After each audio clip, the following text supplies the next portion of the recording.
Bismillahirrahmanirrahim. Assalamualaikum warahmatullahi wabarakatuh. Al-Fatihah ila ruhi sayyidina habibina syafi'ina Rasulullah sallallahu Muhammad ibn Abdullah sallallahu alaihi wa ala alihi wa ashabihi wa azwajihi wa dzurriyyatihi. Anna Allah ya'ali darajatihim bil jannah wa yafa'una bi asrarihim wa anwarihim wa ulumihim wa nafa'atihim wa barakatihim fid dini wa dunya wal akhirah. وجعلنا من حزبهم يرزقنا محبتهم ويتوفنا على ملتهم ويحشرنا في زمرتهم إلى فئة وسلامة. ثم الفاتحة لأصحاب الكتاب Imam Ahmad ibnu Atta'illah ثم إلى سيف الكرها يا صالح بن عمر دارت ثم حضرة الوالد عبد الله بن مسلم Suma khususan ila Tazil Fauziyatul Ula binti Muhammad Taufik Hidayat anallahu sawbadanahu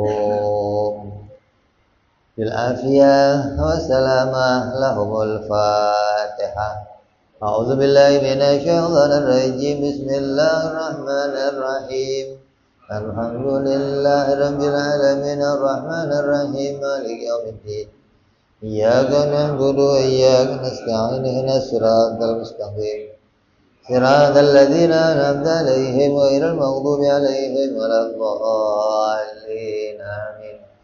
Bismillahirrahmanirrahim. Nawaitu ta'alluma wa ta'lima وتذكرا وتذكيرا ونفعا والانضفاعا والإفادة والاستفادة والحثا على التمسك بكتاب الله سنة رسول الله sallallahu alaihi wasallam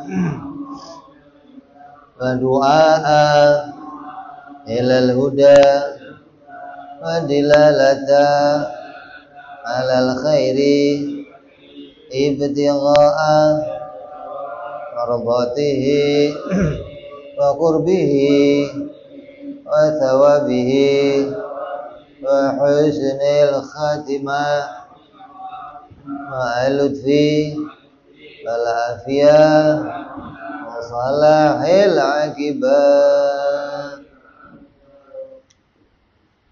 Bismillahirrahmanirrahim. Alhamdulillahirabbil alamin.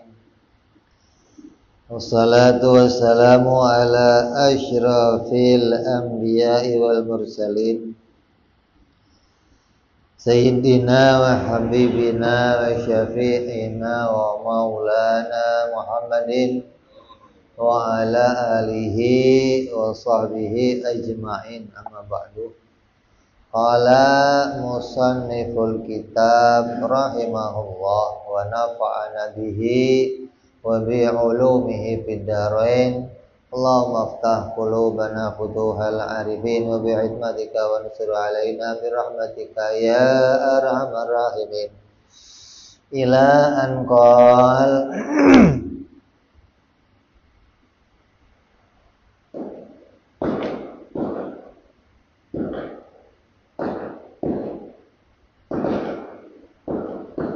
Sarah yang ke-61.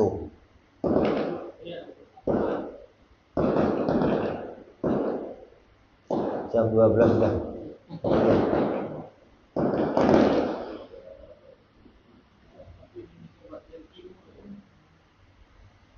Matlabul arifin minallahi ta'ala as-sidqu fil ubudiyah wal qiyamu bi huquqir rububiyah. Yang dimaksud apa yang diminta oleh orang-orang arif, para arifin orang-orang ahli tauhid yang mengenal kepada Allah adalah ketulusan dalam ibadah dan dapat memenuhi hak-haknya Allah Subhanahu wa ta'ala.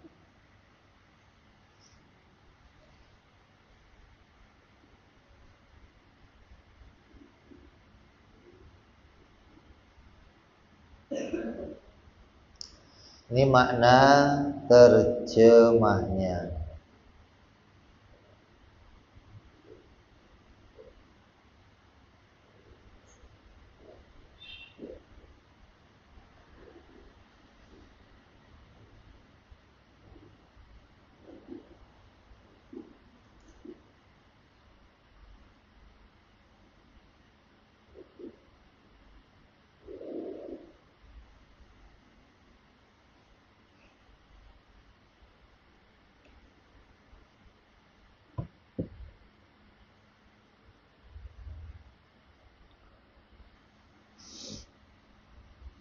Maksudnya ini berkaitan dengan yang kemarin apa? Permintaan ya kemarin.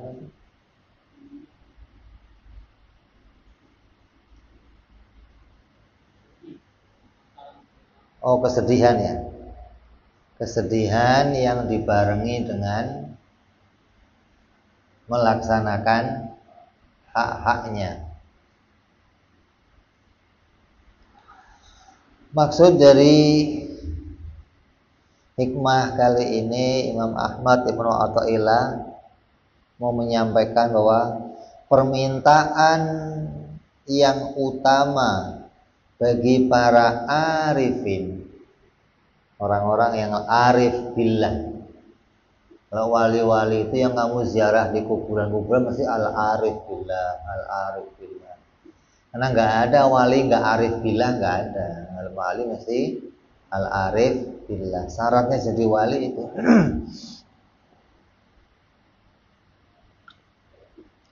Apa yang diminta oleh para wali-walinya Allah itu? Yang pertama, mereka meminta agar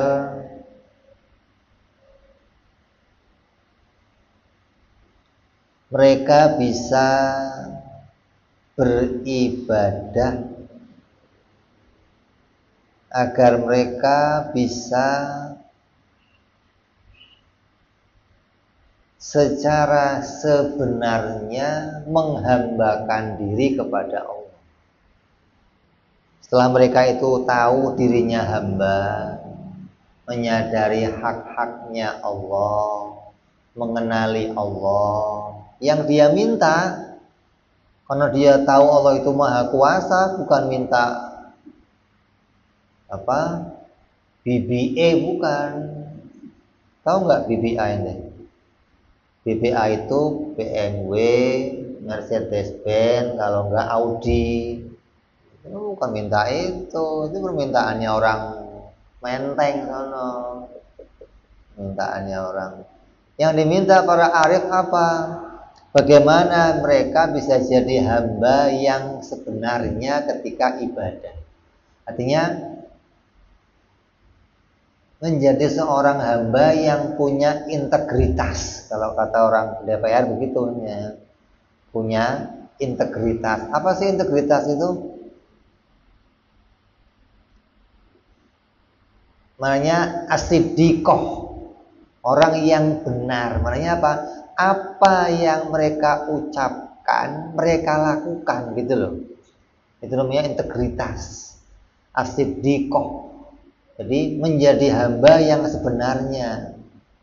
Kalau kita kan enggak, di luar ngomong apa, yang dikerjain apa gitu maksudnya. Sering tahajud dong. Kayaknya tidur malamnya. Itu namanya enggak siddiqoh namanya. Orang yang siddiqoh itu ketika dia menyampaikan ini tahajud itu perintah Allah, dia duluan kerjain. Duha perintah Allah, dia duluan kerjain. Lah, orang yang enggak siddiqoh apa? Kayak saya, calo doang maksudnya. teriak-teriak begini, tapi nggak saya namanya apa? Calo. Calo itu kan teriak, Jakarta, Jakarta, Jakarta, tapi dia nggak ikut ke Jakarta gitu loh. Dia teriak Bali, Bali, Bali, dia nggak ikut Bali gitu loh. Lah siddiqah atau integritas apa? Orang yang ketika ngomong dipraktekkan, itu namanya siddiqah. Bukan mengabdi kepada selainnya. Apabila dia mengikuti perintah orang lain, pasti itu karena memenuhi hak-haknya Allah dan bisa mendatangkan keridhaannya Allah. Ketika kok dia patuh pada perintahnya selain Allah, maka kepatuhan itu karena perintahnya Allah gitu loh. Dia kok ngerjain perintahnya orang tua karena taat orang tua, perintahnya Allah. Kok dia ngerjain perintahnya guru, taat pada guru, perintahnya Allah. Kok dia ngerjain perintahnya presiden karena taat pemerintah, perintahnya Allah. Dengan patuh kepada mereka itu mendatangkan keridhaannya Allah. Kenapa? Karena Allah merintahin itu. Kalau semua negara patuh selama negara itu tidak keluar dari syariat. Maka ketika kita patuh sama agama negara itu mendatangkan ridhonya Allah. Gitu loh.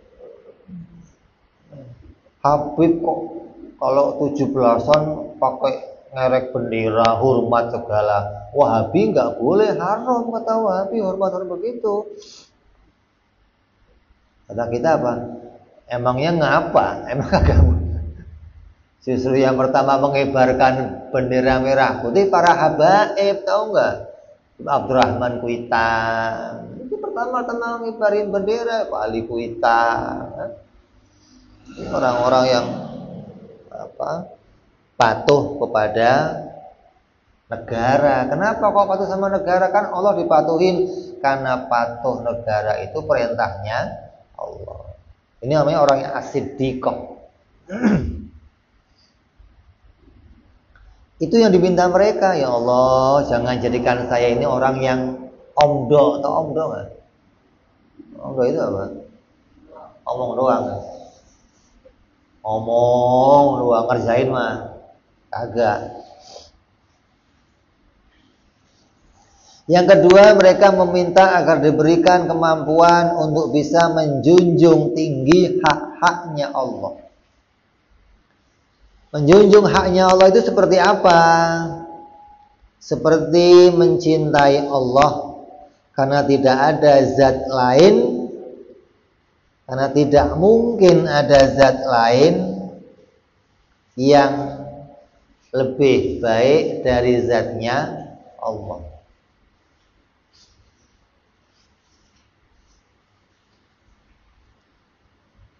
Menjunjung tinggi hak-haknya Allah itu apa? Merasa dirinya punya rasa malu karena dia selalu melihat apapun yang hamba itu lakukan. Artinya besar kemaluannya. Itu besar rasa malunya gitu loh. Besar kemaluannya, bukan gede banget, bukan, hanya rasa malunya besar. Kenapa? Karena dia merasa Allah selalu menyaksikan yang dia lakukan. Terus termasuk menjunjung hak-haknya Allah apa? Mensyukuri segala nikmat yang diberikan oleh Allah Subhanahu wa ta'ala. Tiap waktu bergelimang dengan kenikmatan. Dari melek mata sampai mau tidur lagi Allah kasih nikmat yang gak putus-putusnya. Maka dengan mensyukuri berarti kita mendirikan atau menjunjung tinggi hak-haknya Allah. Kenapa? Yang memberikan nikmat itu berhak untuk mendapatkan rasa syukur. Mengente dikatakan man yashkurin nas lam yashkurillah. Wong bersyukur sama manusia aja perintahnya Allah. Ente didatangkan rezeki kepada ente, ini diperintah ngucapin makasih ya mas, makasih bro, makasih Ustaz. Apalagi ente menyadari itu semua datang dari Allah, maka ente wajib bersyukur kepada Allah atas nikmat yang Allah berikan. Kemudian menjunjung tinggi hak-haknya Allah adalah bersabar ketika diberikan bencana, diberikan musibah, diberikan ujian, karena tahu yang menjadikan ujian itu pasti Allah. Gak ada ujian datang dari bini, gak ada. Bini gua mah ngetes gua. Ujiannya Allah datangkan lewat siapa saja, gitu loh. Kayak rezeki, Allah bisa mendatangkan rezeki lewat siapa saja, tapi pasti Allah yang mendatangkan. Ujian ya begitu, bisa lewat siapa aja, bisa anak jadi ujian, istri jadi ujian, tetangga jadi ujian. Jadi banyak yang menjadi jalan kita diuji oleh Allah Subhanahu wa ta'ala. Ketika kita melihat ujian-ujian itu, maka kita bersabar, ya Allah, biar bisa lulus ujian ya Allah dan mendapatkan ridhonya Allah Subhanahu wa ta'ala. Terus termasuk menjunjung tinggi hak-haknya Allah apa? Memusuhi orang yang memusuhi Allah. Begitu pula mencintai orang yang mencintai Allah. Itu haknya Allah tuh. Kalau ada orang yang musuhin Allah, ente harus musuhin dia. Bukan dia musuhnya Allah, kan nggak musuhin saya. Emang ada masalah sama dia? Cuma brother aja bro. Ente musuhnya Allah, urusan ente sama Allah, bukan urusan. Oh, nggak bisa. Kalau dia musuhi Allah, maka itu juga akan jadi musuhnya kita. Musuhin Allah itu bagaimana? Menghina agama Allah, merendahkan syiar-syiarnya agama Islam, menghancurkan dakwahnya orang Islam. Itu namanya menjadi musuhnya Allah. Kalau dia nggak nyembah Allah, tapi nggak menghancurkan umat Islam, itu urusan pribadinya. Gitu. Tapi ketika dia kok sampai menghancurkan syiarnya umat Islam, menghancurkan dakwahnya umat Islam, benci sama syariahnya umat Islam, benci sama, ini bagian dari musuh-musuhnya Allah. Mencintai orang yang dicintai oleh Allah. Siapa itu? Para wali, para solihin. Kita cintai. Jangan, wow ini Habib ini apa? Wah ada Habib demo, bubarkan Habib, ada. La ilaha illallah, maunya apa? Hati-hati ente. Ente benci orang itu sampai ngomongin orang itu sama kayak grogotin dagingnya orang itu. Tapi ente benci aulia, benci ulama, ini sama aja kayak makan daging yang beracun. Habib itu dagingnya beracun, hati-hati ente. Apalagi Habib besar yang wali-walinya Allah, orang-orang mulia, ente benci, ente hina. Artinya kok beracun, kenapa? Dampaknya bisa kontan dibayar di dunia, gitu loh. Kalau cuma makan daging biasa, dampaknya mana nanti di akhirat. Kalau dagingnya beracun, nanti makan juga, dampaknya bisa kontan di dunia.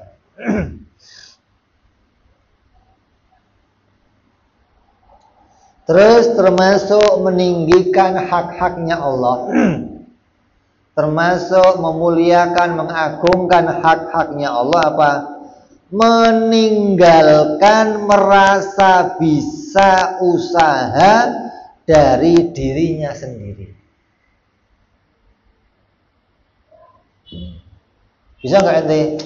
gampang, stamin, beres kalau gue yang ngurus mah. Ini hilang wahdaniyah nih. Nggak ada insya Allah. Nah, orang yang insya Allah itu meninggikan hak-haknya Allah. Kenapa? Karena merasa saya nggak mungkin bisa apa-apa kecuali dengan pertolongan Allah. Hatta yang kecil. Bro, ini benang masukin dong.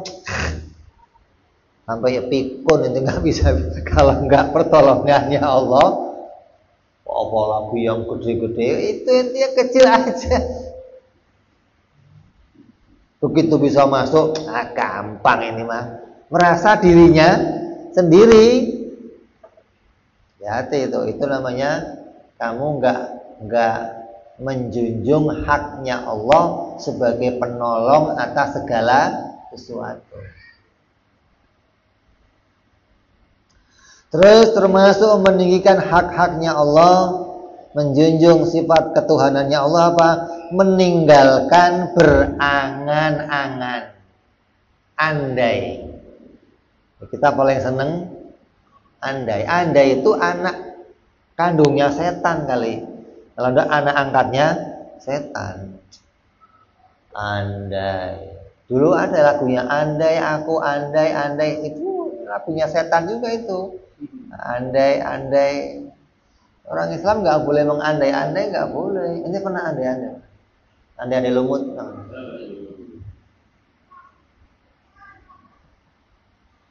Apalagi yang sudah terjadi.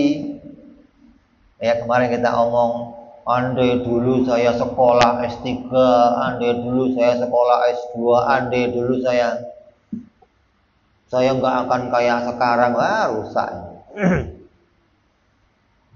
Yang boleh kamu andai itu urusan apa? Agama.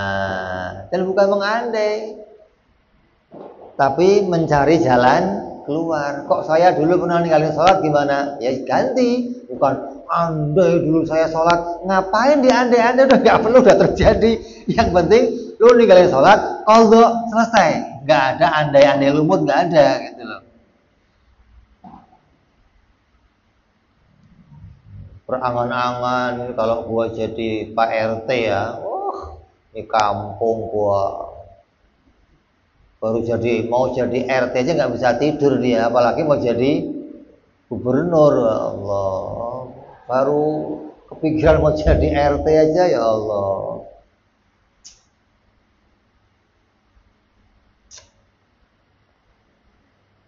Terus termasuk meninggikan haknya Allah apa? Pasrah pada ketentuan Allah.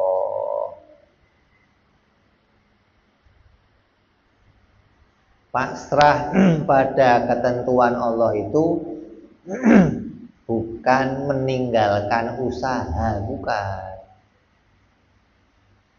Yang namanya pasrah itu ada orang yang murni pasrah, ada orang yang usaha dulu baru pasrah, gitu loh. Setelah usaha hasilnya itu terserah Allah.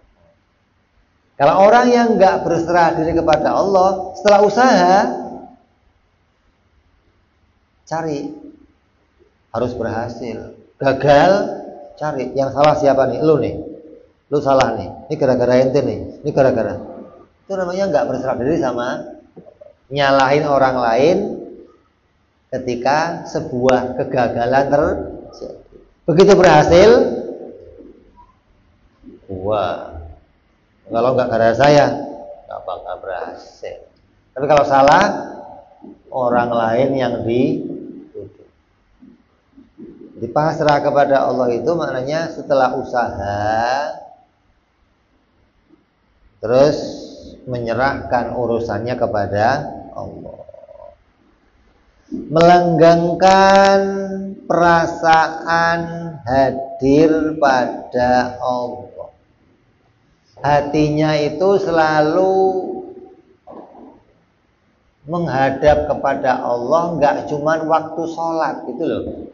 Di luar sholat hatinya terus ngadep Allah. tiap waktu merasa ada Allah, tiap waktu ngadep Allah, tiap waktu ingat Allah, tiap waktu zikir terus begitu. Ini haknya Allah begitu gitu maksudnya. Bukan haknya Allah itu ente ngadep Allah seminggu sekali aja, itu bukan haknya Allah. Ente nggak meninggikan hak Allah kalau begitu. Ente cukup ngadep Allah sehari 5 kali, setelah itu lupakan Allah. Ingat dunia, fokus. Wah, ini berapa ini?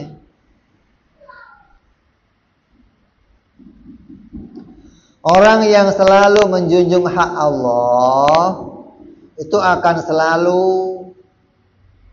melanggengkan zahirnya dengan ibadah dan batinnya hadir mengingat Allah. Zahirnya ibadah apa saja, ibadahnya ibadah zahir itu apa saja, batinnya selalu ingat sama Allah. Maka di antara semua permintaan kepada Allah, di antara semua doanya manusia di dunia nih, maka doa para wali-wali atau para arifin itu yang terbaik.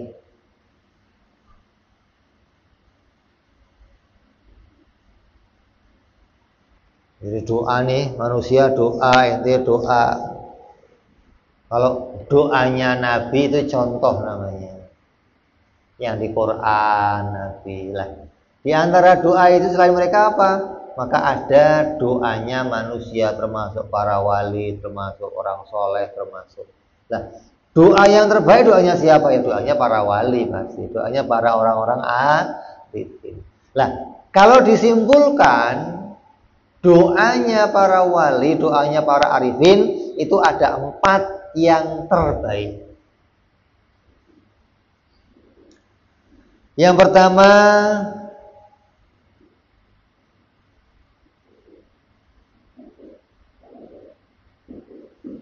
di antara doa nih,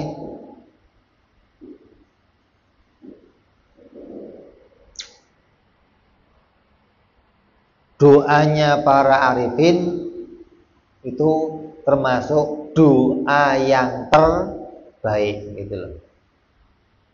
Nah, doa kita, doa kita gimana?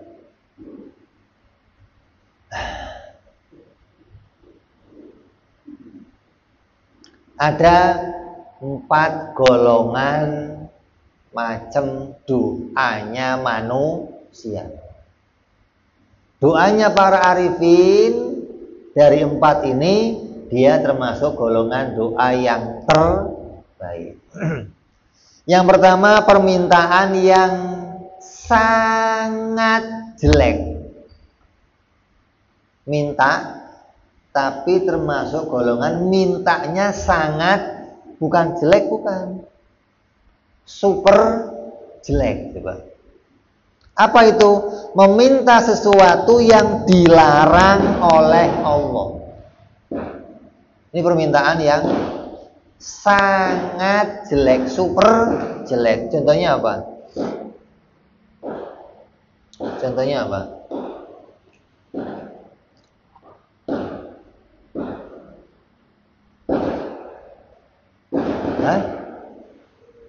Minta supaya istrinya orang jadi istri kamu. Ya Allah, kapan matinya dia? Ya Allah, biar jadi istri saya, ya Allah.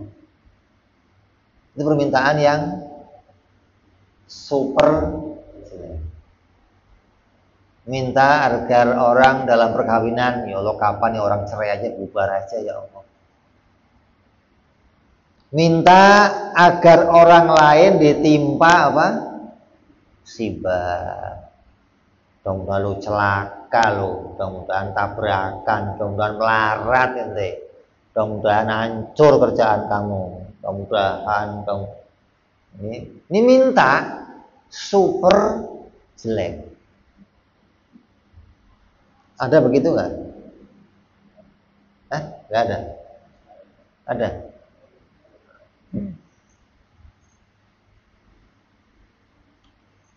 minta supaya ntar malam gak hujan, biar dangdutan lancar ya Allah gitu. Itu mintanya super jelek. Pernah minta begitu ya?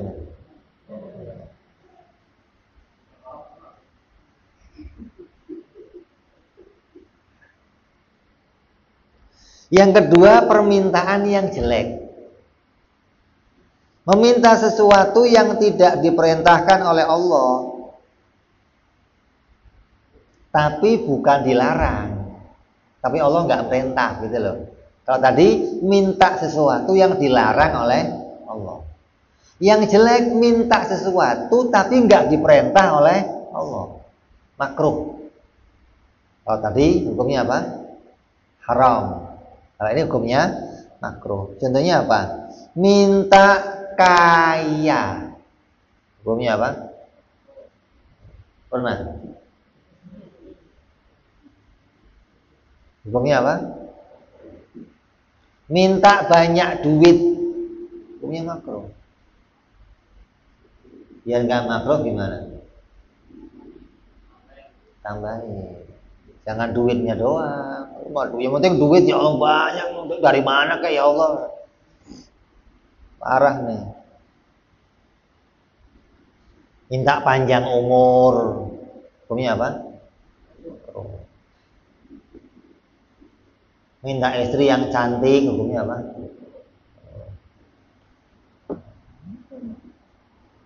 Kecuali ditambahi.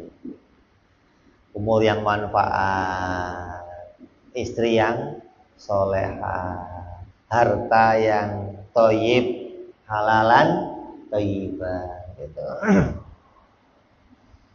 Minta pengen jadi pejabat, hukumnya apa? Makruh. Mudah-mudahan saya jadi lurah. Undang Habib minta di Habib kok ayo jadi lurah, Habib. Habibnya ikut makruh juga sekalian. Ya, doain mudah-mudahan jadi lurah yang baik, lurah yang jujur, manfaat untuk umat Islam gitu. Enggak cuman jadi lurahnya aja gitu loh. Kalau minta jadi lurah doang hukumnya makruh. Jelek, permintaan yang jelek. Minta dagangannya laris, jelek. Itu punya dagangan nih. Dagang, ya Allah, mudah-mudahan hari ini dapat rezeki, dagangan saya bisa laris, ya Allah. Makruh. Jelek gitu. Minta rezeki itu bukan dagangannya laku, minta rezeki titik yang halal. Dari mana? Dari mana aja. Ente seneng nggak? Dagangannya utuh, tapi duit banyak, seneng nggak? Yang penting duitnya mau dagangannya utuh kan nggak ada masalah. Jangan dagang gua kok nggak laku-laku, duit ada nggak? Nggak ada. Kalau dagangan utuh duitnya ada, bagus tuh, nggak ada masalah. Jadi rezeki datangnya dari mana? Ya Allah, berikan rezeki yang halal ya. Dari mana? Dari mana saja. Min haitsulah. Jangan ya Allah, dagangan saya nggak laku-laku ya Allah, belum laku ya Allah. Kalau dagangannya kafan gimana ente? Dagangannya nisan orang mati gimana? Mudah-mudahan ada banyak yang mati hari ini ya Allah, biar laku dagangan saya ya Allah. Oh, nggak repot ente doain orang mati akhirnya.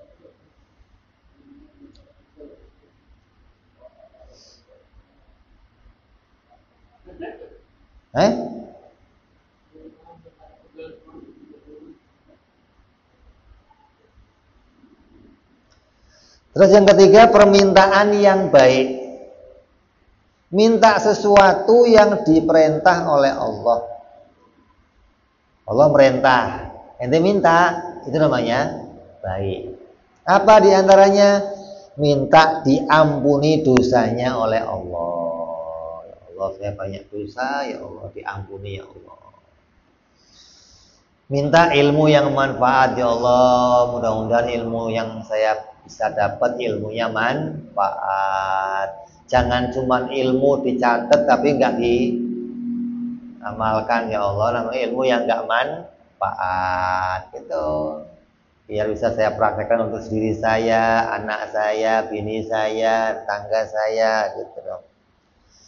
Terus minta masuk surga tanpa hisab, itu jangan tanggung-tanggung lu, ya Allah. Surga di emper nggak apa-apa, ya Allah. Jangan minta masuk surga tanpa hisab, firdaus ya Allah gitu. Kenapa? Itu diperintah oleh Allah. Minta anak yang solehah, minta mendapatkan barokah. Ini diperintah oleh Allah. Terus yang keempat, permintaan yang sangat baik. Inilah permintaannya para arifin. Seperti apa? Meminta menjadi hamba yang benar dalam ibadah. Dia nggak minta yang lain-lain. Mau rezeki yang nggak diminta. Minta, ya Allah, pengen jadi hamba yang benar, ya Allah. Ini permintaan yang terbaik di antara semua permintaan. Terus meminta agar bisa menjunjung tinggi hak-haknya Allah Subhanahu wa ta'ala. Gak minta yang lain-lain, enggak. Kita kan banyak permintaannya. Doa panjang.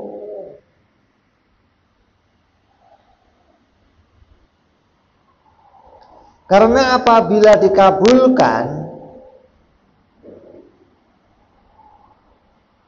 dikabulkan doa ini, kok bisa jadi orang yang benar dalam ibadah, jadi orang yang siddiqoh.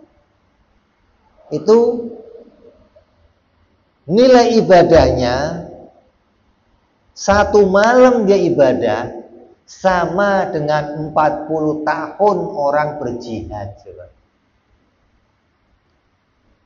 Ibadahnya orang yang siddiqoh begitu. Artinya ente nyampai orang, tahajud dong, orang mah entenya tahajud kamu tuh nilainya 40 tahun jihad.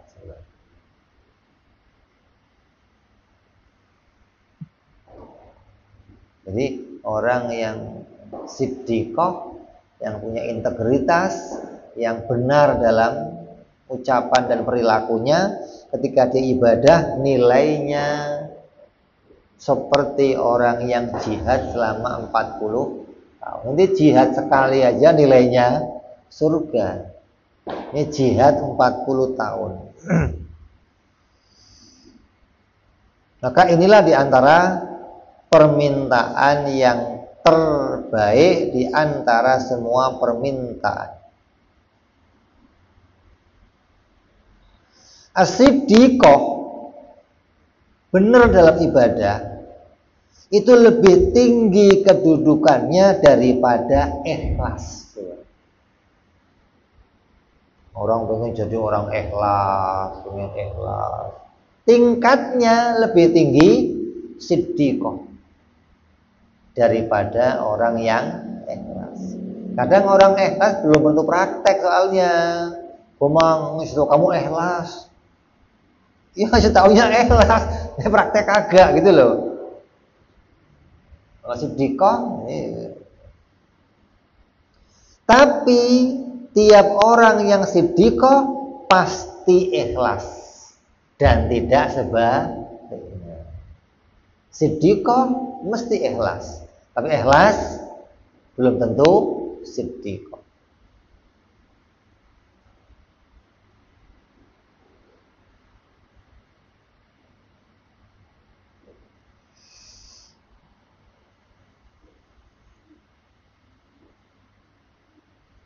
Seperti apa? Orang yang beramal karena ingin menghindarkan diri dari api neraka, maka itu termasuk orang yang ikhlas walaupun ikhlasnya paling rendah.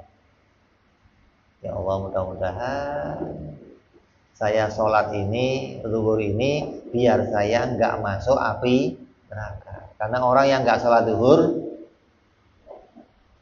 akan masuk neraka. Maka saya sholat zuhur biar nggak masuk api. Ikhlas nggak? Hah? Ikhlas nggak? Ikhlas, tapi tingkat rendah. Kenapa? Dia ikhlas, dia masih meminta sesuatu yang dijanjikan oleh Allah. Nggak minta sesuatu yang nggak pernah dijanjikan oleh Allah, dia minta, itu nggak ikhlas. Dia minta masih apapun yang dijanjikan oleh Allah, termasuk dibebaskan dari api neraka. Walaupun itu nilai ikhlas yang paling rendah menurut para siddiqoh, menurut para arifin, menurut para wali-walinya Allah. Tapi tidak bisa disebut orang yang siddiqoh, ikhlas tapi nggak siddiqoh. Karena orang yang beramal dengan harapan surga itu masih punya kepentingan yang menguntungkan dirinya sendiri.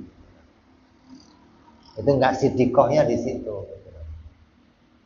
Orang yang siddiqoh, ya siddiq bener, dia nggak mau ditempatkan di mana oleh Allah, mau. Sedangkan orang yang siddiqah beribadah hanya karena ingin mendapat ridhanya Allah dan karena cinta kepada Allah, mengagungkan zatnya Allah, inilah mereka yang betul-betul ikhlas yang sebenarnya. Jadi siddiqah pasti ikhlas yang tertinggi. Orang ikhlas belum tentu siddiqah. Allah Subhanahu wa taala memberikan wahyu kepada Nabi Daud alaihissalam. Di antara para kekasihku ada yang paling aku kasihi, kata Allah, yaitu orang yang beribadah kepadaku karena menunaikan haknya sebagai hamba. Ibadahnya kenapa? Oh, diperintah Allah. Oh, karena takut larangannya Allah. Oh, karena janjinya Allah. Enggak, karena ini haknya saya sebagai hamba, maka saya patuh kepada tuannya.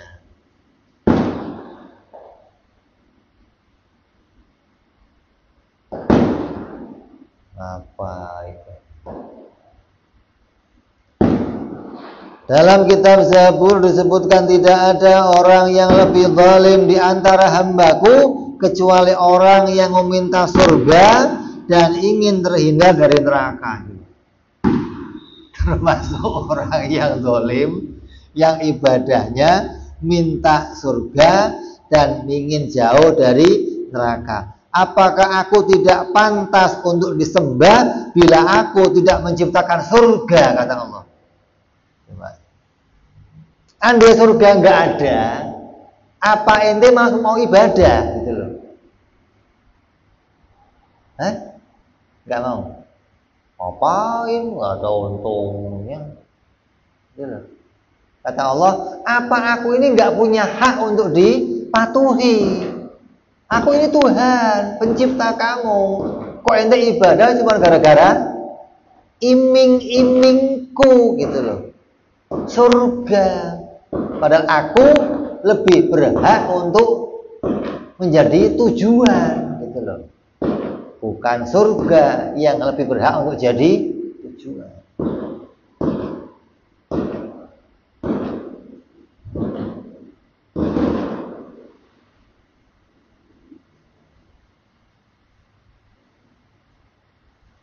Nabi Isa sedang berjalan dan bertemu dengan para ahli ibadah. Terlihat kurus mereka karena ibadah. Lalu ditanya, kalian ibadah tekun sampai kurus begini, lalu apa yang menjadi cita-cita kalian? Mereka menjawab, kami ibadah hingga seperti ini karena takut masuk nerakanya Allah. Azab Allah amat pedih, kami takut masuk neraka. Hingga kami rela puasa, rela karena pengen terhindar dari neraka.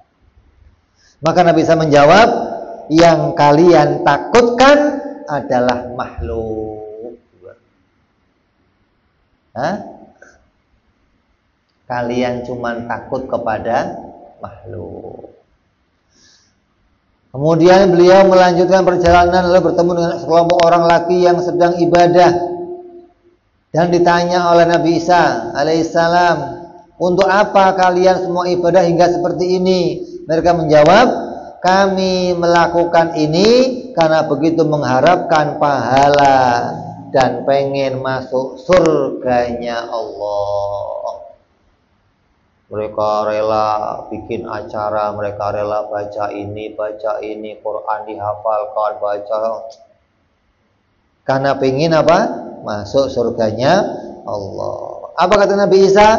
Yang kalian harapkan adalah makhluk. Kemudian beliau melanjutkan perjalanan lalu berjumpa dengan sekelompok orang dan ditanya, kalian ibadah hingga seperti ini, apa yang jadi tujuan kalian? Mereka menjawab, kami begini karena kami cinta kepada Allah. Apa kata Nabi Isa? Kalian adalah para kekasihnya Allah dan aku diperintahkan untuk tinggal bersama kalian. Nabi Isa itu keliling jalan.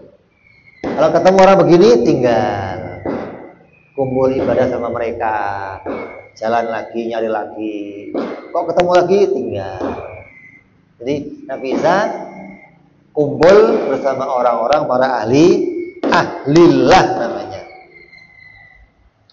Berkata Abu Hazim, aku sungguh malu bila beribadah karena mengharapkan surga dan takut kepada siksa neraka.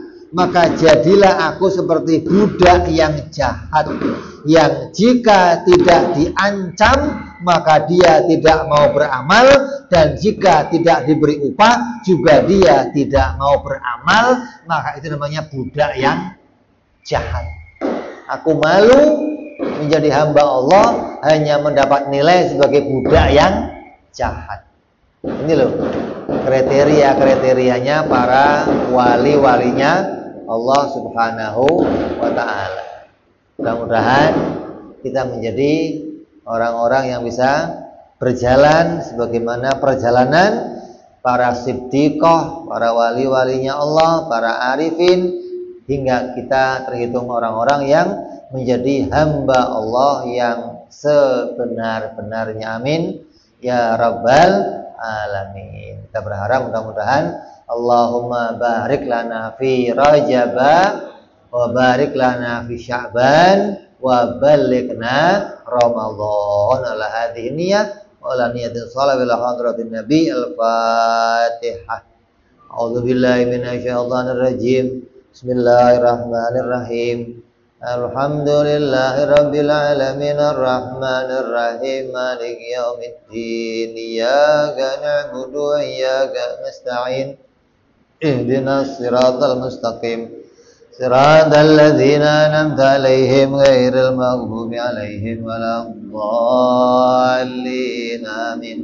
Ya rabbana tarabna bi annana tarabna wa annana asrafna ala ladha ashrafna fatub alaina tauba tawsili kulli hauba astur lana aurati wa amin raati waghfir li walidina rabbi wa mauludina wal ali wal ihwani wasairil hillani walidhi mahabbah au jiratin au suhbah al-muslimina ajma' amina rabbi fadlan wa judan mannan la miktisabi minna bil mustafa rasulin Allah bi kulli suli